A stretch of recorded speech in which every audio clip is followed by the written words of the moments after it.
There are 6 women on the cover of Time magazine's Person of the Year issue. Each of them represent one of the voices that helped to launch the #MeToo social media movement, which went viral in the wake of the Harvey Weinstein revelations. In Time's words, they are the silence breakers. Here's a quick rundown on who each of them are, why they are being recognized, and why one of them is represented only by her elbow.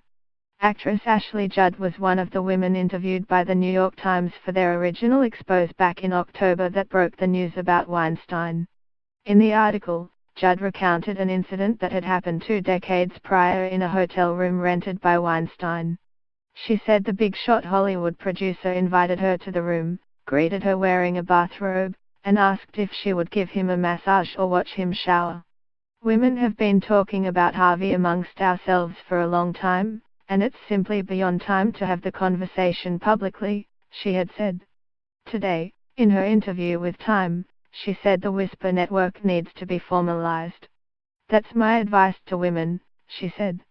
Pop singer Taylor Swift was this year sued by a former radio show host who claimed he lost his job after she wrongfully made a complaint about him at work. Swift then successfully countersued for a symbolic $1, with the court finding the disc jockey sexually assaulted her during a photo shoot 4 years ago. Swift claimed the man, David Mueller, groped her bare ass cheek and held on for a long time.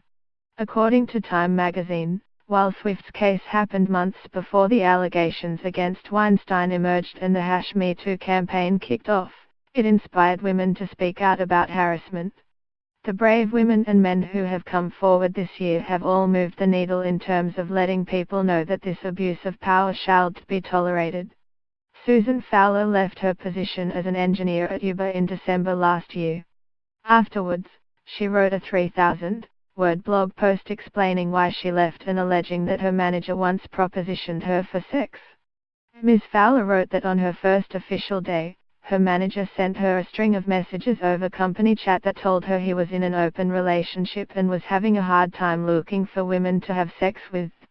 It was clear that he was trying to get me to have sex with him, and it was so clearly out of line that I immediately took screenshots of these chat messages and reported him to our, she wrote. But she said that when she spoke with the company's human resources department, her concerns were dismissed.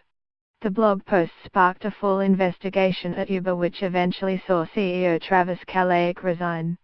Ms. Fowler told Time that when her blog post went viral, she was overwhelmed with messages thanking her for speaking out. All of these women and all of these men were sending me messages about things that had happened to them, and they were saying, "We can't stand out and say what happened to us, but you've told our story."